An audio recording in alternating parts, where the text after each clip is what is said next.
Querido pastor Elias, para não perdermos mais tempo, porque conhecimento é ouro, glória a Deus, conhecimento é ouro. Fazendo inveja para você, eu já tenho e você não tem a revista do Salmo 23, tá?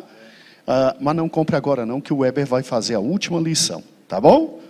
Muito bem, já vá encomendando sua revista do Salmo 23 também, tá bom? Muito bem, vamos ficar em pé. Senhor, aqui está o teu servo e nós não estamos colocando o teu servo na tua presença, ele já está, ele se preparou, mas nós queremos colocar agora o nosso coração na tua presença.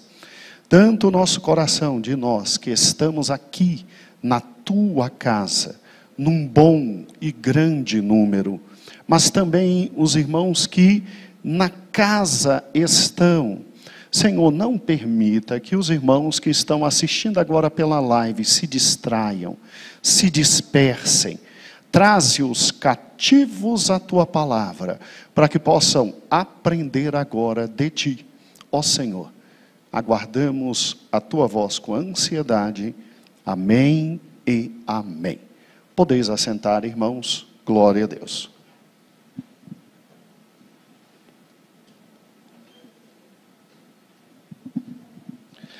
A paz do Senhor, irmãos. Amém? É uma alegria podermos nessa manhã compartilhar com os irmãos a palavra do Senhor Jesus. E hoje o privilégio ainda é maior, porque nós vamos introduzir a nossa revista, né?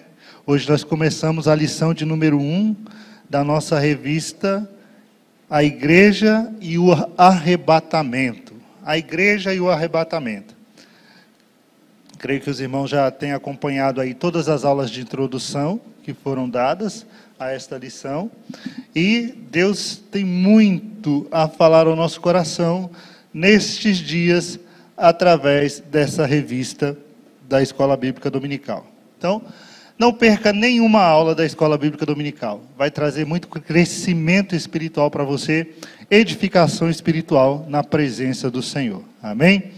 Querido, eu te convido a abrir primeiramente a sua Bíblia, em 1 Tessalonicenses, lá no capítulo de número 4.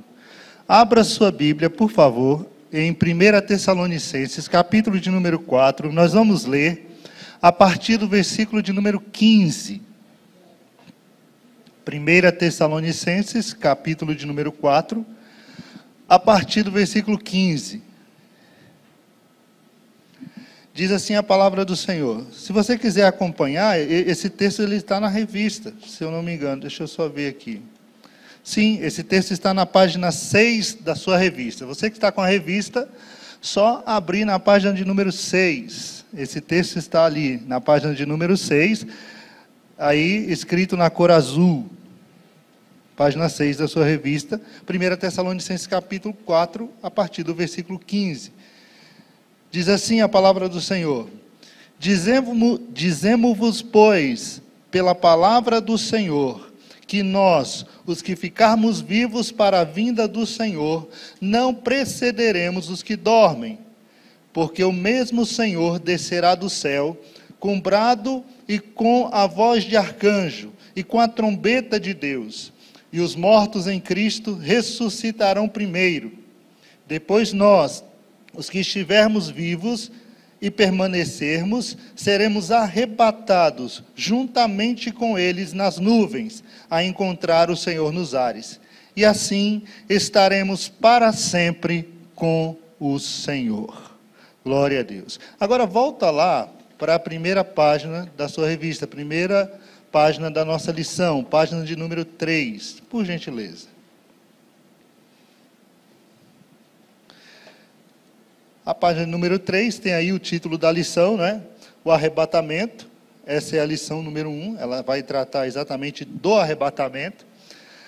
E o texto áureo também está aí na primeira página. Texto áureo é João capítulo 14, versículo de número 3. João 14, número 3. Você abriu aí na primeira página? Vamos ler juntos o texto áureo? Você pode ler junto comigo? É a mesma coisa, todo mundo vai acompanhar aí na revista. Vamos lá, é um texto bem conhecido. Você pode ler comigo? E se eu for e vos preparar lugar, virei outra vez e vos levarei para mim mesmo, para que onde eu estiver, estejais vós também. Glória a Deus.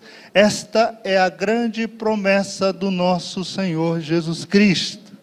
O Senhor Jesus, Ele prometeu que voltaria para buscar aqueles que são seus.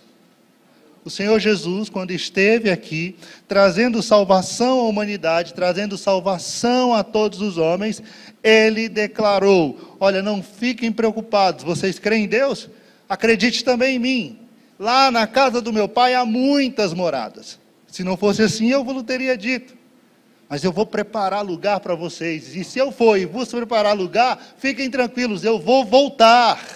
E quando eu voltar, eu vou levar vocês para estarem comigo. Porque onde eu estiver, eu quero que vocês estejam junto comigo. Olha que promessa gloriosa do Senhor Jesus para nós.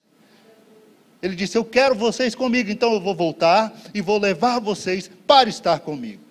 Então, a volta do Senhor Jesus, para buscar aqueles que são seus, para estar para sempre com Ele, o apóstolo Paulo chama de arrebatamento. Arrebatamento. Então, o que é o arrebatamento? É isso que nós vamos ver nessa lição. Essa lição ela é uma lição introdutória, então vai ter muito conceito, muitos termos que a gente vai ter que estudar e conhecer mais profundamente, que os irmãos já conhecem, já entendem, mas só dar uma aprofundada nisso, né?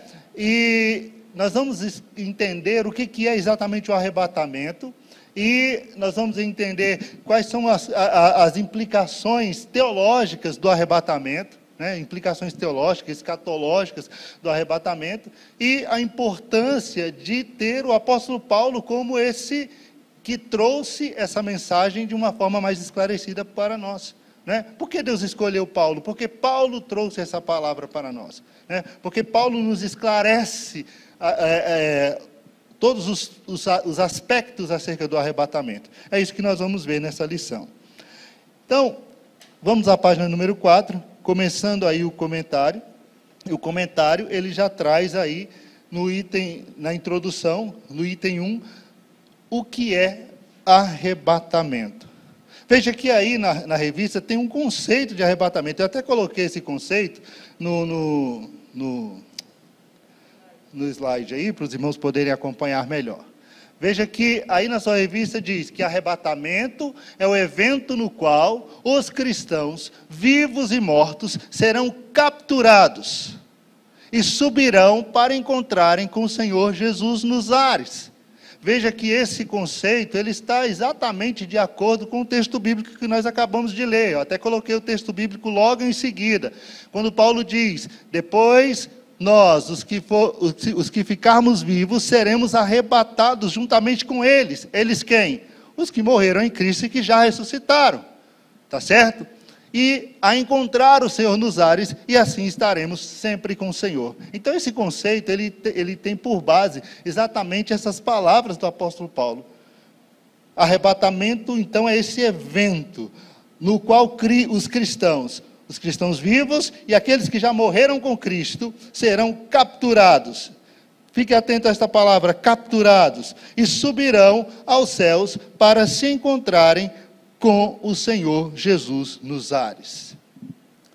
Se nós nos aprofundarmos um pouquinho no termo arrebatamento, aí eu te convido a ir lá para a página de número 6, por uma questão de didática, fica melhor a gente ver assim, a gente ir lá para o ponto 2 da nossa revista, na página 6, aí nós temos a exegese da palavra arrebatamento.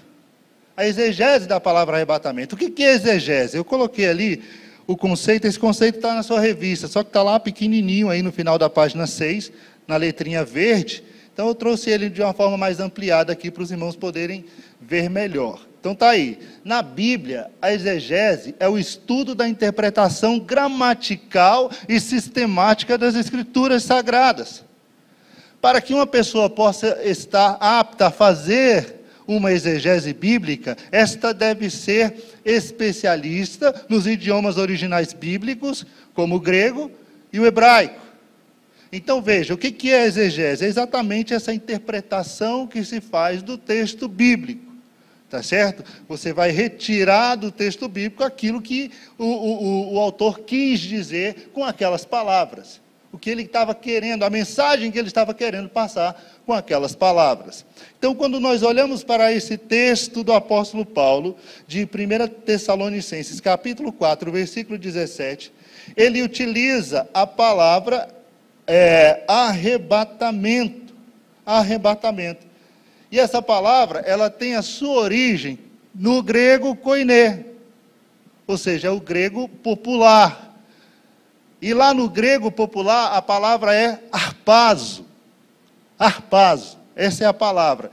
Que, por sua vez, veio do latim clássico, que é raptus, ou raptura.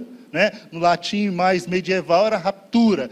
Então, a palavra significa exatamente isso: agarrar, levar embora, raptar, capturar, sequestrar, tomar à distância, pegar rapidamente, tomar para si, levar para outro lugar, livrar do perigo. Então, esta é a semântica, esse é o campo semântico dessa palavra arrebatamento. Então, quando Paulo ele escreve que nós seremos arrebatados, ele está dizendo isso: nós seremos capturados. O Senhor virá e nos tomará para si. O Senhor virá e nos levará para Ele, vai nos retirar daqui da terra. É isso que vai acontecer no arrebatamento.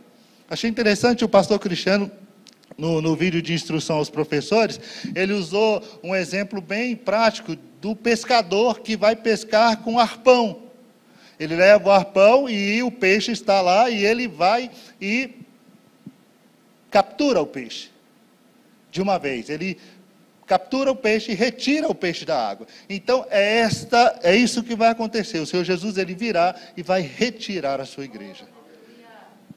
Ouvida a trombeta, soada a trombeta, ouvida a voz do arcanjo, dada a palavra de ordem, o Senhor Jesus virá, os mortos em Cristo vão ressuscitar, nós, os que estamos vivos, seremos então, juntos com eles, lá nas nuvens, arrebatados, capturados, levados para estar com o Senhor. Isso nos dá a ideia de que o arrebatamento, irmãos, vai ser algo que vai acontecer rapidamente. Rapidamente. É algo que vai acontecer, essa vinda do Senhor Jesus para buscar a sua igreja, é algo que vai acontecer rapidamente. O Senhor rapidamente nos retirará daqui. E Paulo, quando escreve sobre isso, lá no capítulo 15 de Coríntios, ele diz, vai ser no piscar de olhos, no abrir e fechar de olhos. Você já imaginou a velocidade disso? A gente pisca e nem percebe que piscou, né? A gente nem percebe que piscou. E vai ser assim.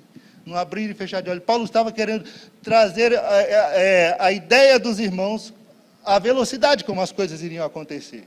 Jesus disse, olha, como o relâmpago que sai do Oriente se mostra no Ocidente, assim vai ser a vinda do Filho do Homem. Vai ser algo rápido, vai ser algo inesperado.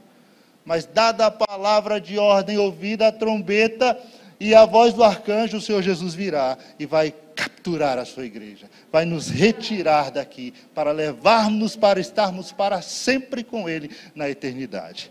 Glória a Deus. Então a palavra arrebatamento, ela traz exatamente essa ideia de raptura, de captura. O Senhor Jesus, Ele virá e vai nos retirar daqui e levar para o céu.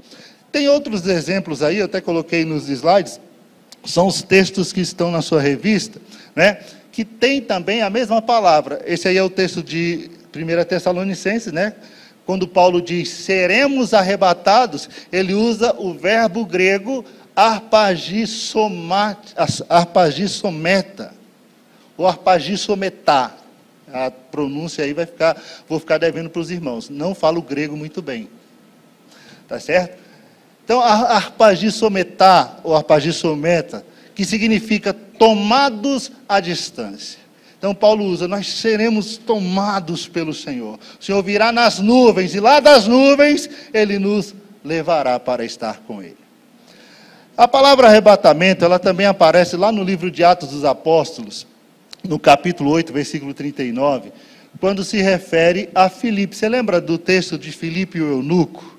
Quando Filipe, o Senhor manda Filipe encontrar-se com a carruagem do eunuco da rainha de Candace, e fala para ele, prega para ele, e ele vai e prega para o eunuco estava lendo o livro do profeta Isaías, e é interessante porque ele se converte ali naquela carruagem, e Filipe fala para ele de Jesus, e ele diz, eu quero me batizar, e coincidentemente, a carruagem estava passando perto de um lugar que tinha água.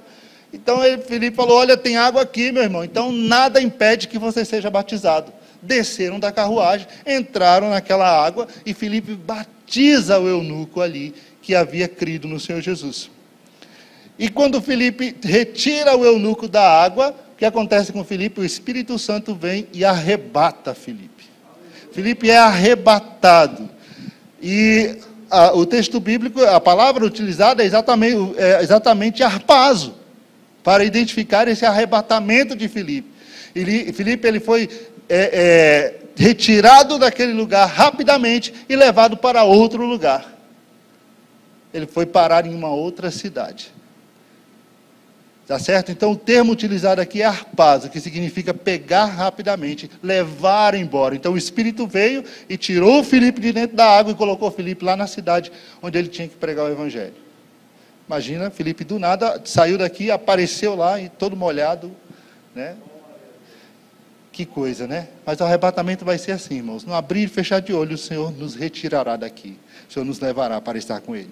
Outro texto também que traz essa palavra é o texto de 2 Coríntios capítulo 12, versículo 3 e 4, quando Paulo fala do seu próprio arrebatamento, né? Nós vamos depois falar mais um pouquinho sobre esse texto. Paulo diz, eu sei que o tal homem, sim, corpo ou fora do corpo, não sei, Deus o sabe, foi arrebatado. E aqui ele usa de novo o verbo harpazo, que significa levar para outro lugar, certo? E foi arrebatado ao paraíso de Deus, ao paraíso, né? Na minha Bíblia diz o paraíso de Deus. E ouviu palavras inefáveis que ao homem não é lícito falar. E o último texto que também está na sua revista é Apocalipse capítulo 12, versículo 5, né, que trata aí daquela história da mulher e do dragão, lá no Apocalipse, né, que a mulher dá à luz a um filho, né, a um filho homem, né, que há de reger toda a terra, todas as nações com vara de ferro, e o seu filho foi arrebatado. A palavra, o verbo aí usado para arrebatar, para arrebatado também é harpazo, e significa pegar rapidamente, levar embora. Aí diz arrebatado para Deus e para o seu trono. Então, irmãos, o que nós queremos dizer com isso? Que o arrebatamento é exatamente esse momento em que a igreja será retirada daqui da terra. Jesus virá para retirar os seus, para levar os seus embora daqui. E levar para Ele, para estar para sempre com Ele, conforme a promessa que Ele nos fez. Ele disse, eu vou voltar e eu vou levar vocês. E é interessante que a igreja em Tessalônica, ela estava preocupada com aqueles que morreram. Olha, Jesus vai voltar, Jesus vai levar a sua igreja, e os nossos irmãos que morreram, como é que vai ser? O que vai acontecer com eles? Paulo então vem e explica, não, fica tranquilo. Nós que estamos vivos não vamos primeiro do que eles. Eles serão ressuscitados primeiro, receberão um corpo glorioso, e depois nós nos encontraremos com eles nas nuvens, e aí todos seremos arrebatados juntos para a glória do Senhor. Glória a Deus. Então o arrebatamento é exatamente isso, esse momento em que a igreja será retirada da terra para morar com o Senhor. E, como eu falei para os irmãos, há implicações teológicas importantes acerca do arrebatamento. A escatologia, o que é escatologia? Eu até coloquei o conceito ali, sei que os irmãos já sabem o que é, eu coloquei de uma forma bem simples, né? Ali, o que é escatologia? Escatologia é a doutrina, ou seja, o estudo, né, a doutrina que se dedica ao estudo das coisas que devem acontecer no fim dos tempos, ou no fim do mundo, ou seja, o estudo das últimas coisas. Isto é escatologia. É um ramo da teologia que estuda as coisas do fim dos tempos. Ali no conceito ainda diz assim, doutrina que analisa o destino final da espécie humana e da terra, ou seja, do mundo, apresenta-se geralmente no discurso apocalíptico ou profético, escatologia cristã. Então, é um tema ligado exatamente às coisas do fim dos tempos, às coisas do fim. E como o arrebatamento ele está diretamente ligado ao fim de todas as coisas, este é o assunto dentro da área da escatologia, um dos assuntos mais debatidos. É um dos assuntos mais estudados dentro da área da escatologia. É a questão do arrebatamento. E, paz, meus irmãos, os teólogos, os estudiosos, eles não chegaram a um consenso acerca do arrebatamento. Não sobre o fato de que ele vai acontecer ou não, porque a certeza que todos têm é que Jesus vai voltar. O arrebatamento vai acontecer. A dúvida se dá exatamente na cabeça dessas pessoas é quanto ao momento. A divergência se dá é quanto ao momento, quanto à situação em que isso vai acontecer. Quando vai se dar o arrebatamento? Não é? Quando vai se dar o arrebatamento da igreja? Que momento isso vai acontecer? E aí, essa dúvida já passa para os fatos que se sucedem ao arrebatamento. A grande tribulação, quando vai ser, como vai ser esse momento? Já estamos na grande tribulação? Já estamos vivendo a grande tribulação? Ou não estamos vivendo a grande tribulação? Você acredita que tem gente que discutindo ainda essas questões? E a gente que afirma isso ainda? Que nós estamos vivendo já parte da grande tribulação, não é? Como vai ser o milênio? Que momento vai se dar o milênio? Então, a partir do arrebatamento, esses temas começam a entrar em discussão, porque o arrebatamento, ele dá o start exatamente para todas essas coisas acontecerem. E dentro desses questionamentos, dessas divergências doutrinárias, e teológicas acerca do arrebatamento, nós temos 3 posições que se destacam, não é? Eu até coloquei aí, eu creio que os irmãos já viram esse slide aqui na igreja, o pastor Gideão Júnior já trouxe isso aqui, inclusive, em aulas anteriores, né? Aula introdutória, não é isso, pastor Gideão Júnior? Veja bem, eu até me servi dele. Nessa linha do tempo que nós já conhecemos, né? E conhecemos bastante, porque estudamos o livro do Apocalipse com esses slides, né? E isso aí, de fato, trouxe para nós uma compreensão muito maior de todas as coisas. Ali nós temos, de azul, o Velho Testamento, né? Que quando Deus ele começa a falar acerca, trazer seu plano e sua revelação lá da lei, dos escritos e dos profetas, né? Depois veio Jesus, começou a era da igreja, né? E a era da igreja, ela é lá desde Jesus Cristo até o momento em que nós estamos vivendo. E ela vai se estender até o momento da grande tribulação. Quem pensa dessa forma? Os pré-tribulacionistas. Quem são os pré-tribulacionistas? São aqueles que acreditam que o arrebatamento ele vai acontecer exatamente antes da grande tribulação.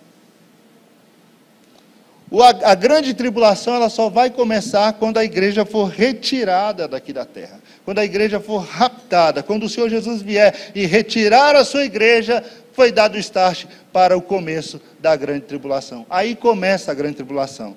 Estas pessoas que pensam assim, e nós nos incluímos nesse grupo, porque a palavra de Deus, ela diz que, como guardaste a palavra da minha paciência, também eu te guardarei da hora da tentação que há de vir sobre todos aqui na terra. Então nós cremos nisso, nós cremos que o Senhor Jesus, ele veio, morreu na cruz do Calvário, nos justificou, nos salvou para nos livrar da ira.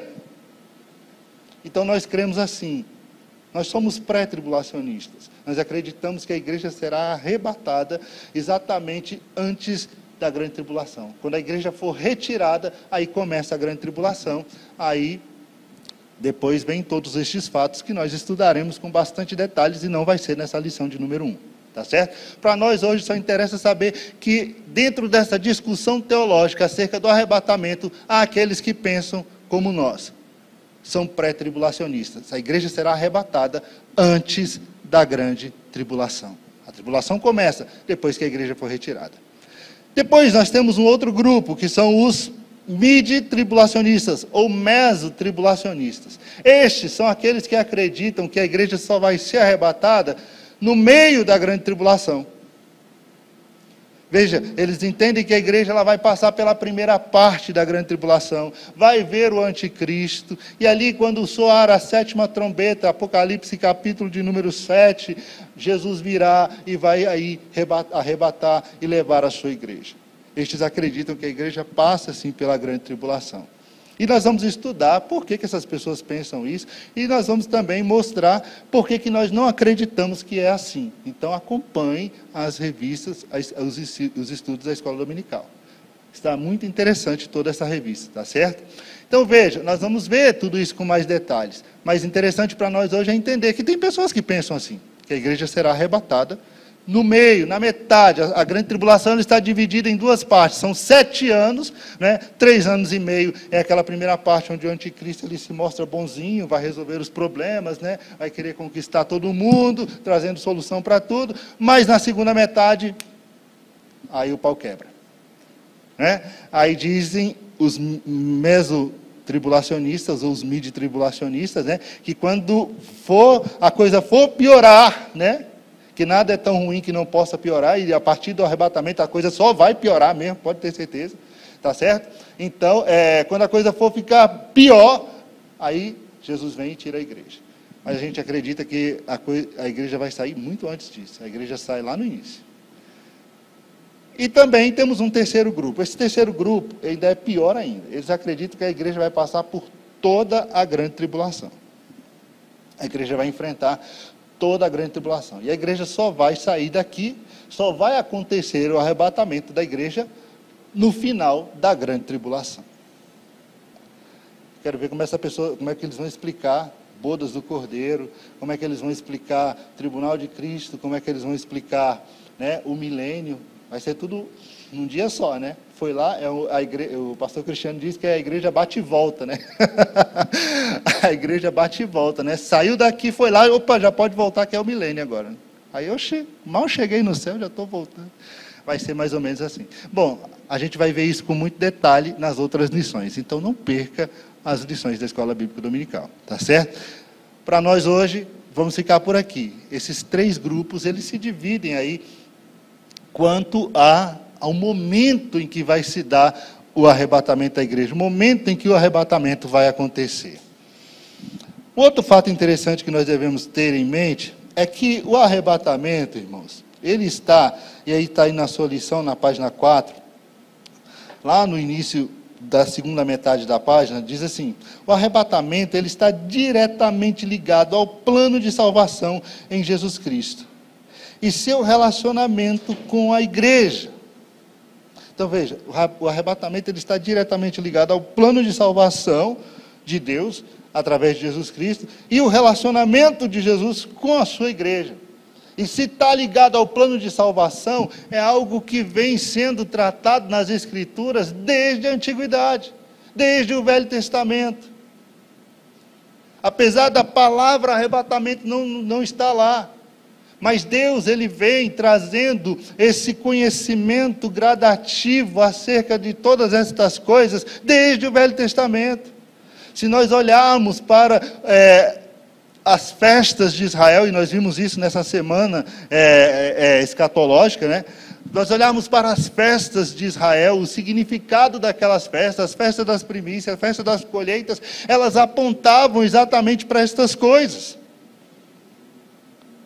Se nós olharmos para as profecias do Velho Testamento, nós vamos encontrar os profetas falando acerca destas coisas. Eles não tinham a visão tão clara e ampla que nós temos hoje. Eles não tinham, porque essa revelação ela foi dada de uma forma gradativa. Deus falava a eles através de símbolos, através de suas festas, através de tudo aquilo que Deus estava fazendo eles viver naquele momento, e tudo aquilo apontava exatamente para Cristo, para o que Cristo faria, para a missão do Senhor Jesus, e para o que seria realizado depois da morte e ressurreição do Senhor Jesus. Eles não tinham essa compreensão que nós temos hoje. Mas eles sabiam que isso de alguma forma iria acontecer. Como iria acontecer, como se daria, eles não sabiam. Aí vem Jesus, e Jesus ele traz uma clareza muito maior para esses fatos. Jesus então traz uma clareza maior para isso. Jesus chega e diz: olha, eu vou voltar e eu vou levar vocês.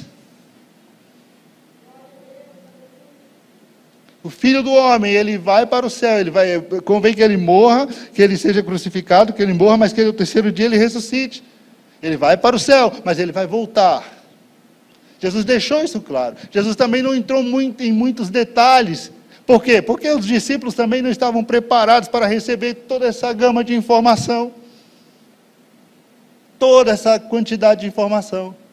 Mas ele mandaria quem? O Espírito Santo, que estaria com eles e que os guiaria em toda a verdade e que abriria para eles todos esses segredos, todos esses mistérios, revelaria a eles de uma forma mais profunda tudo aquilo que Jesus estava dizendo. E foi exatamente isso que aconteceu com os apóstolos, principalmente o apóstolo Paulo. Principalmente o apóstolo Paulo.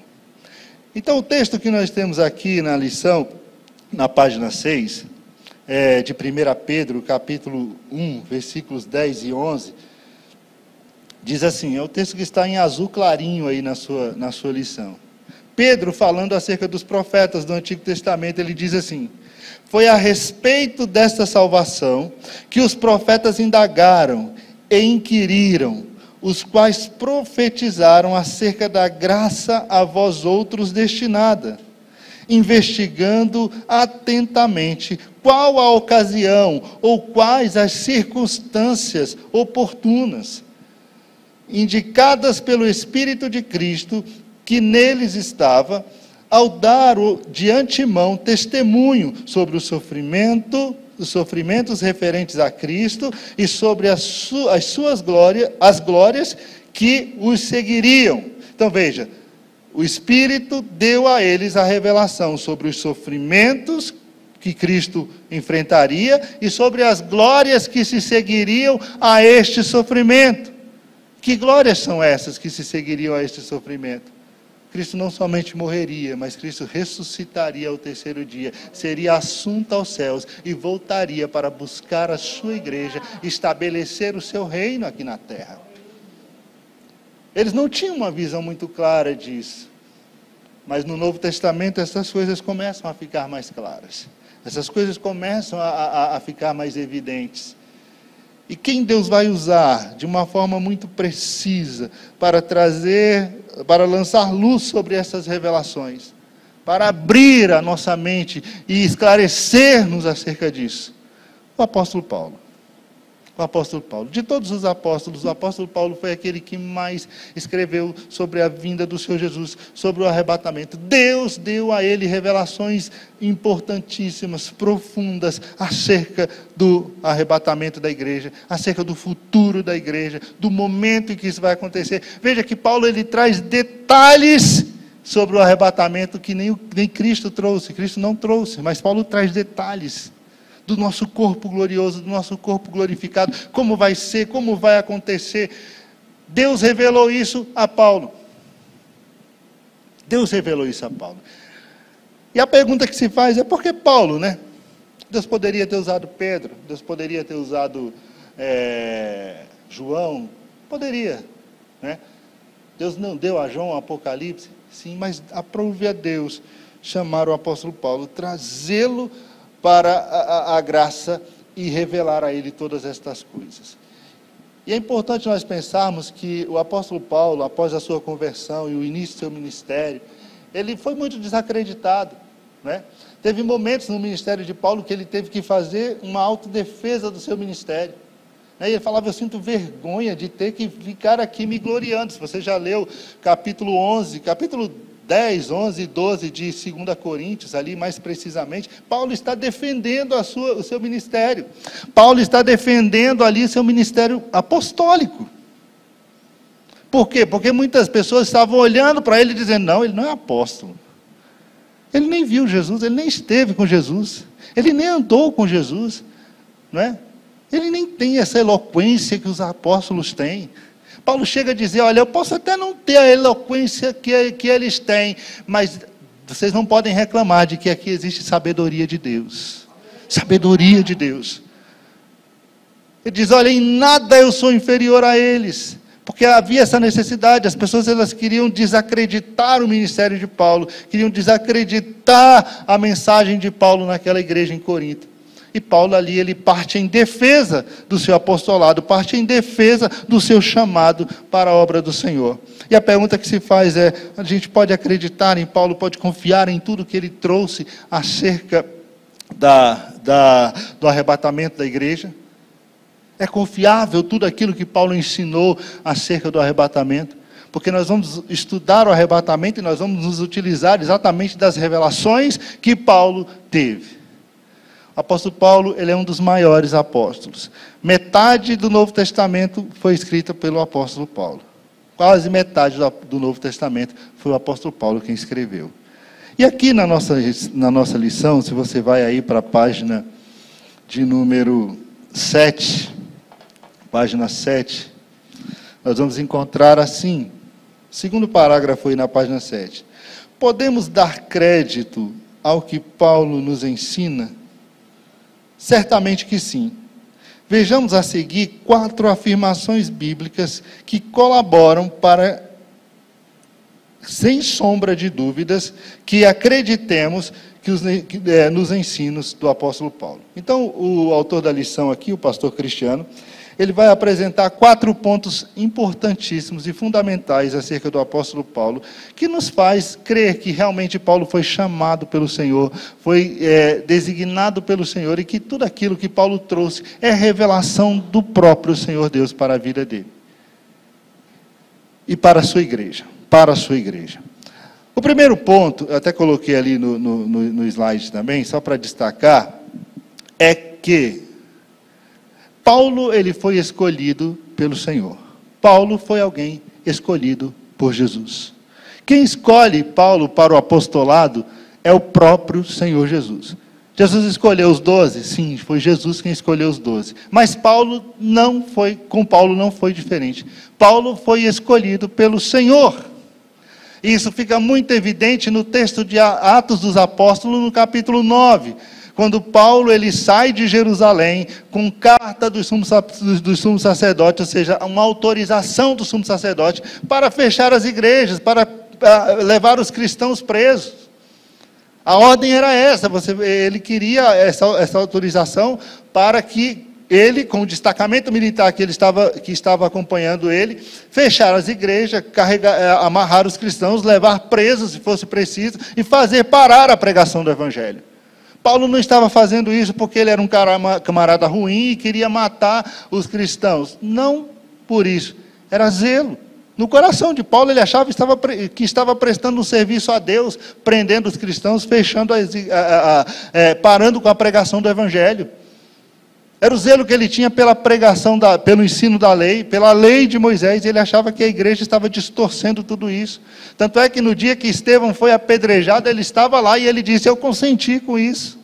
Eu consenti que fosse assim, que ele morresse ali. Eu guardei as vestes daqueles que estavam apedrejando, foram trazidas e colocadas ali aos meus pés, e eu guardei essas vestes. E ele fazia isso com orgulho, ele achava que estava prestando um serviço para Deus. Foi então quando Jesus resolveu se encontrar com Paulo. Quando ele sai, com esse desígnio em seu coração, rumo a Damasco, no caminho para Damasco, o Senhor aparece a ele. Aquela luz muito forte, a voz que falava com ele: Saulo, por que me persegues? Ele responde: Senhor, quem és? Ele diz: eu sou Jesus, a quem tu persegues.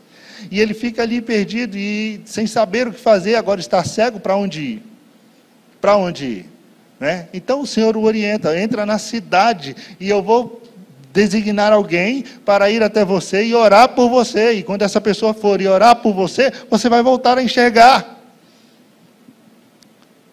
E agora a coisa fica difícil, porque Deus chega para Ananias, um cristão piedoso ali de Damasco, e diz: Ananias, tem um serviço para você.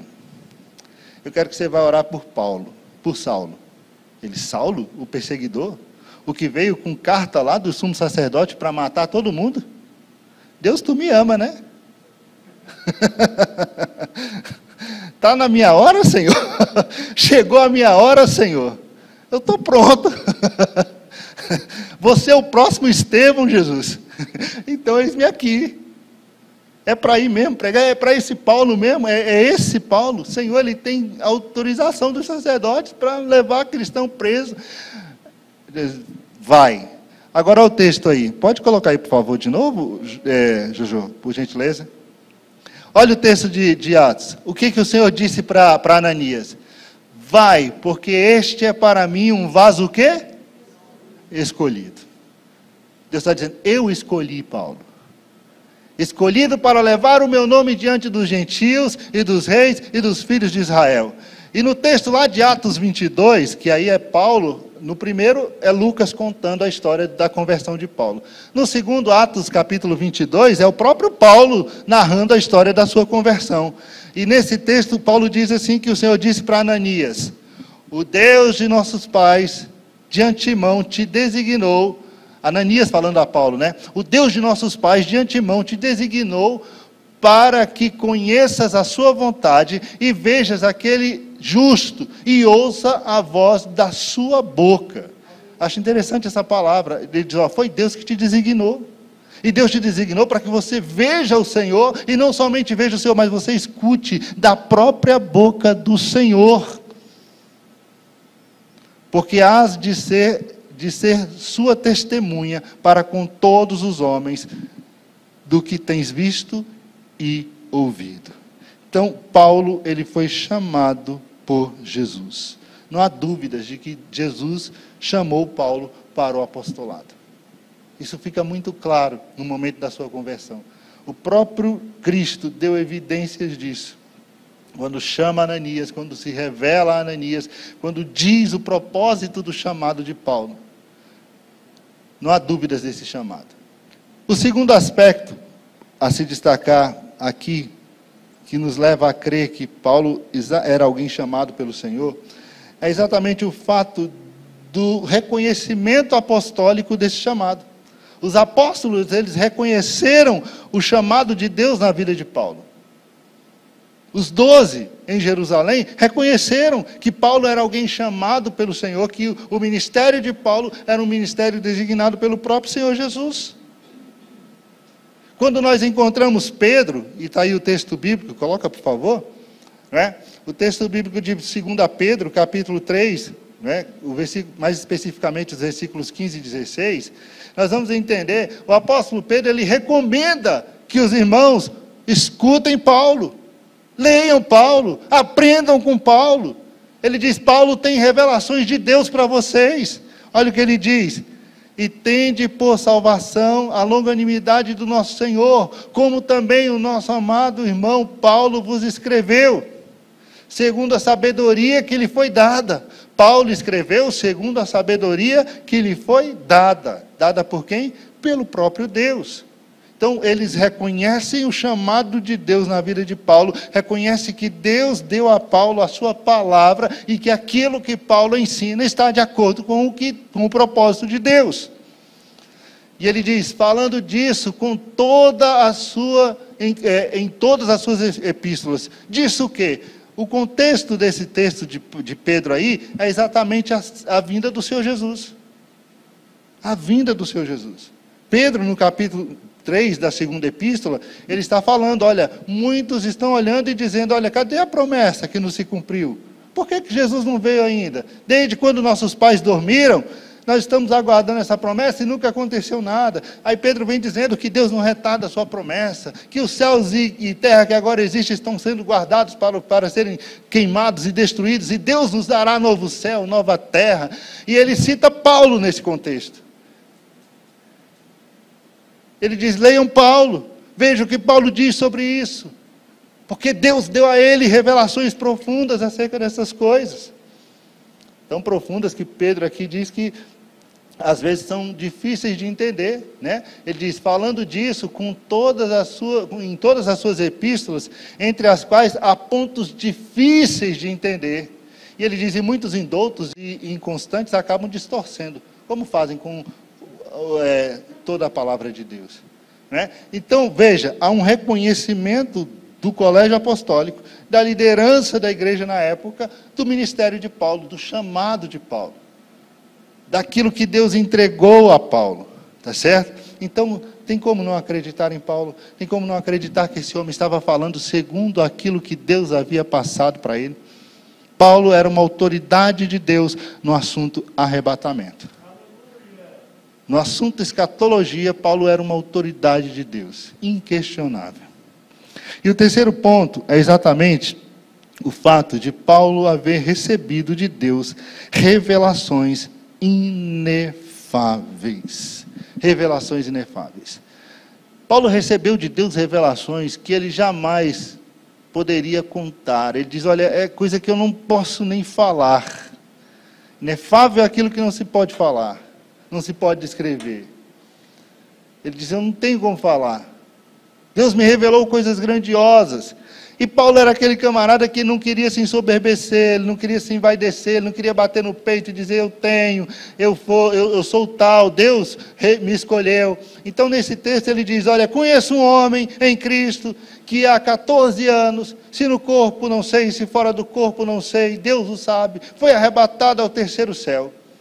E sei que tal homem, se no corpo, se fora do corpo, não sei, Deus o sabe, foi arrebatado ao paraíso e ouviu palavras inefáveis que ao homem não é lícito falar. Paulo diz, eu recebi revelações. E se você continuar lendo o texto, se você continuar lendo esse texto de 2 Coríntios, você vai ver que ele diz que por causa destas revelações,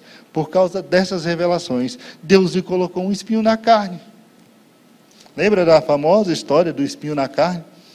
Pois é, ele diz, foi por causa dessas revelações, lá no versículo 7 do capítulo 12, e para impedir que eu me tornasse arrogante por causa das grandezas dessas revelações, foi-me colocado um espinho na carne, um mensageiro de Satanás para me esbofetear. Isso está lá no versículo 7 do capítulo 12 de 2 Coríntios. Paulo diz, as revelações são grandiosas. Deus me escolheu e Deus me levou aos céus. Deus me levou à sua presença. Deus me levou ao seu trono. E lá Ele me fez conhecer coisas que eu não consigo falar. E para que eu não me envaidecesse pelo tamanho, pela grandeza dessas revelações, Ele colocou um espinho na minha carne. Então veja que Paulo ele recebeu de Deus revelações profundas. Deus abriu a Paulo mistérios grandiosos acerca da igreja, acerca do futuro da igreja, acerca do arrebatamento da igreja e de outros assuntos mais. Basta ler o Novo Testamento e a gente vai ver o quanto Deus abriu a Paulo os mistérios da salvação, da igreja, de Cristo, o entendimento e a compreensão sobre Cristo. Paulo tem um conhecimento extraordinário. Deus revelou isto a Paulo. Deus revelou isto a Paulo. E por fim, nós vemos aqui, em quarto lugar, que Paulo ele recebeu do Senhor, pode colocar aqui, que Paulo ele declara que os ensinos que ele trazia para a igreja, ele recebeu diretamente de Cristo. Eu acho esse texto de Gálatas, capítulo 1, assim, interessantíssimo. Olha o que Paulo diz. Mas faço-vos saber, irmãos, que o evangelho que por mim foi anunciado não é segundo homens, porque eu não o recebi, nem o aprendi de homem algum, mas pela revelação de Jesus Cristo. Você consegue entender o que Paulo está dizendo aqui? Paulo está dizendo, olha, tudo aquilo que eu estou ensinando para vocês, eu não aprendi de homem nenhum, não. Eu não aprendi de homem nenhum, eu aprendi do próprio Senhor Jesus, foi Jesus quem me ensinou. Mas como? Jesus já tinha morrido, Jesus já estava no céu, Jesus já tinha ressuscitado, já tinha sido assunto ao céu. Paulo teve revelações grandiosas acerca do Senhor Jesus, e Jesus falava com Paulo, e Paulo ouvia a voz do Senhor, Jesus se revelava a Paulo. Você lembra do texto da Santa Ceia, lá em 2 Coríntios, em 1 Coríntios capítulo 11, quando o apóstolo Paulo ele chega para a igreja e diz, olha, porque o que eu recebi do Senhor, eu também vos entreguei. Ou seja, o que eu estou passando para vocês, eu recebi do Senhor. Foi o próprio Senhor quem me revelou. Foi o próprio Senhor que trouxe essa revelação a mim.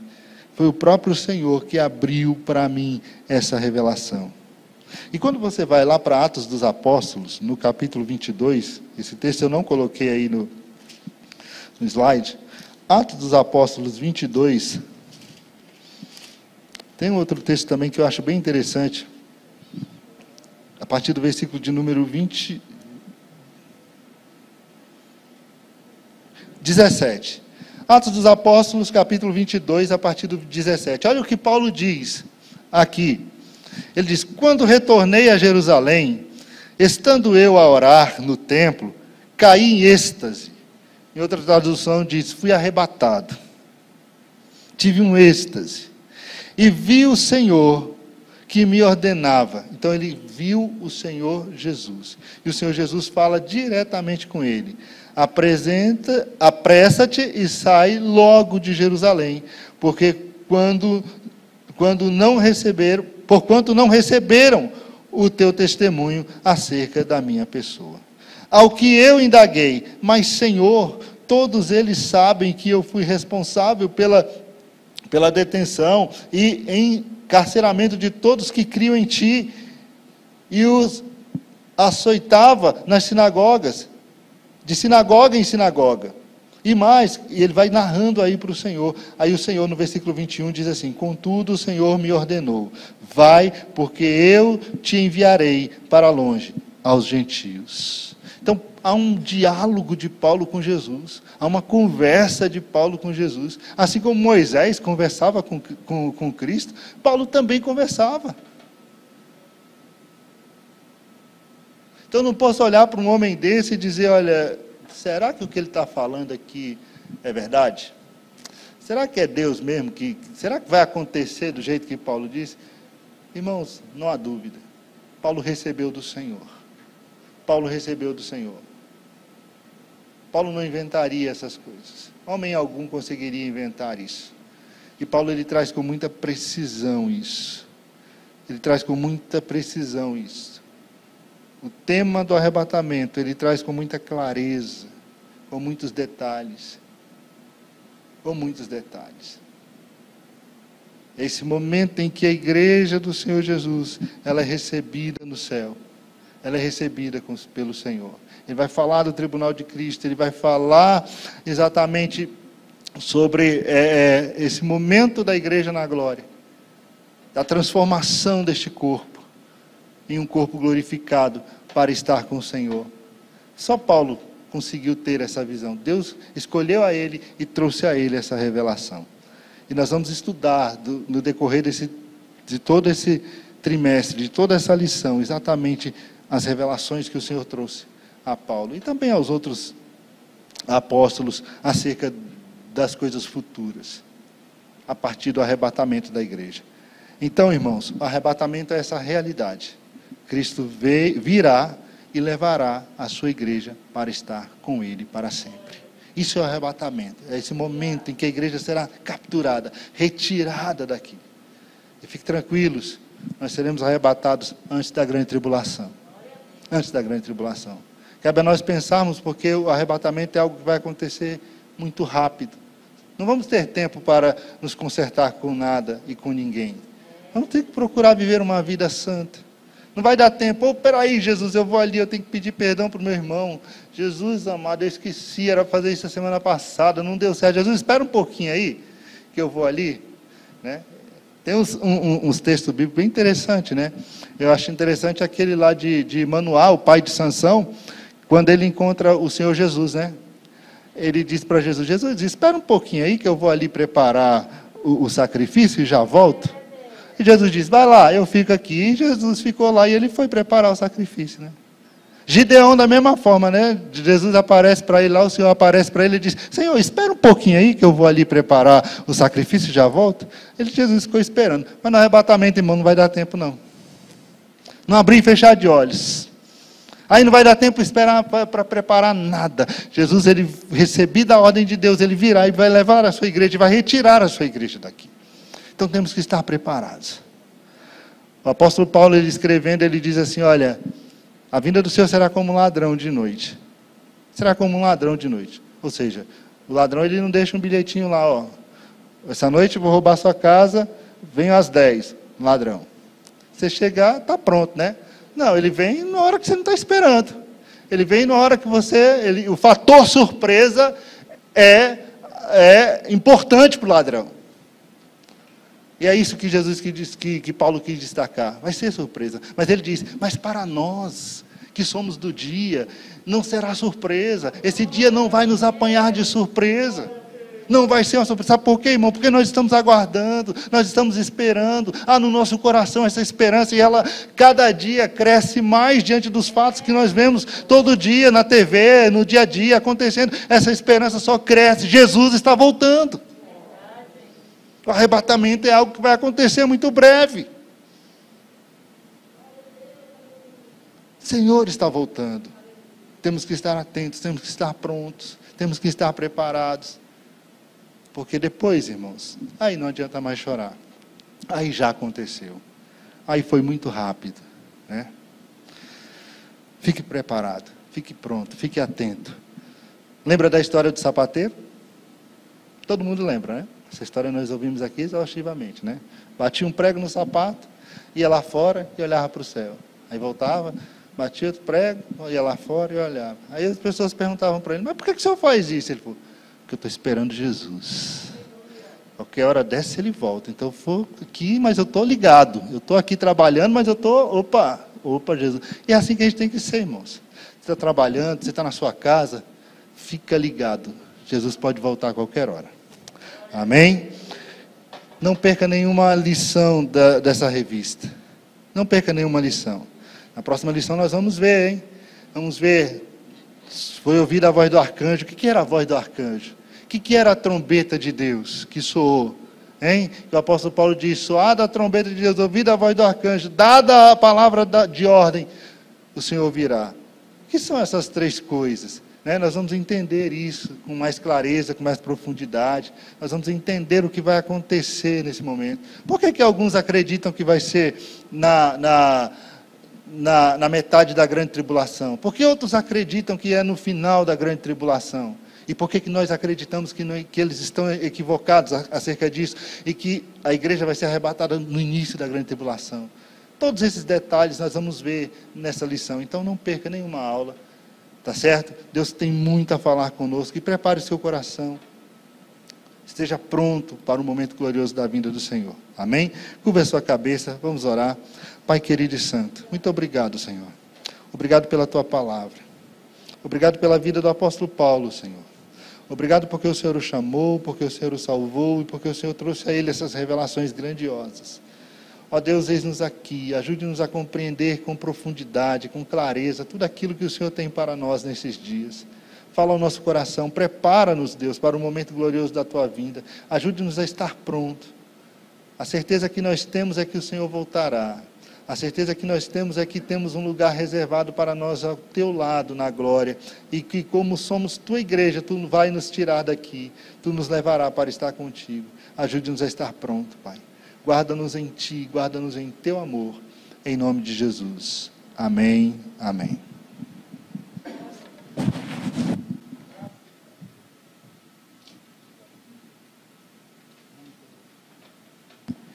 Muito bom, glória a Deus, né? Que delícia. É sua, completamente sua. Glória a Deus. Irmão Cícero já deixou aí desde o início. Que maravilha, né, irmão? Só começamos. E é interessante, né? Apóstolo Paulo servia para Jesus, tanto é que Jesus o escolhe. O apóstolo Paulo servia para a direção da igreja, tanto é que Pedro diz, o que ele fala é tanto escritura como as escrituras. E aí atualmente o apóstolo Paulo não serve para algumas pessoas, né? Que estranho isso, né? Só porque ele bate diretamente em alguns pontos da nossa sociedade. Rapaz, mas tem gente que foge do apóstolo Paulo, né? E Deus escolheu Paulo para nos falar tudo sobre o arrebatamento.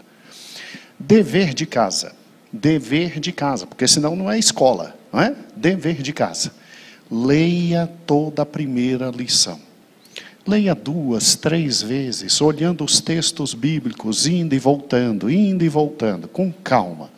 E nós vamos nos propor a praticamente decorar nesses 4 meses, porque a revista da Escola Bíblica Dominical agora em nosso meio vai ter vigência quadrimestral, ou seja, é de 4 em 4 meses.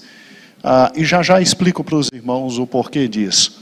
E, bem, segundo dever de casa, nós vamos decorar 1ª e 2ª Tessalonicenses.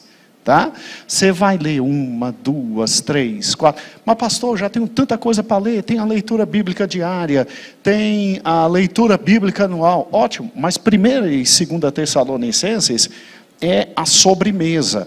O almoço e a janta é leitura bíblica diária e leitura bíblica anual. Mas tem que ter a sobremesa, né? E a sobremesa vai ser 1ª Tessalonicenses, 2ª Tessalonicenses. Nós vamos nesses 4 meses decorar esses 2 livros, tá bom? Então, já valendo, ali estão detalhes preciosos sobre a volta do Senhor Jesus, tá bom?